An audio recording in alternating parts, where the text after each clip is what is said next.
With just few days to go for the MDC election and the electorates to cast their votes for the MDCs to the KHADC, the competition of candidates from different parties and political parties in different constituencies is always a big fight where candidates would seek and ask for the support of the people. Yesterday, Lambor Malnyang, incumbent MDC of Nongkrem constituency, who is still proposing to the people to re-elect him as an independent candidate, held a public meeting in Nongkrem.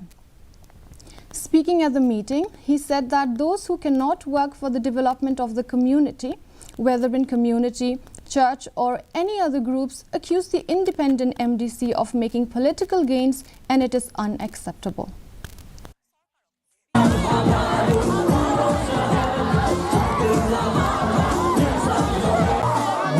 Banwan biang gandon biang bejingkermian kin biang kimin sim kibatelat dagaba mga ringkat patpay minya telun yiki kambab ha hapo kisnong kitaw ngan wanra ngan penim nagbenta ka Nongkrem konsusi baro kaway. The weather report.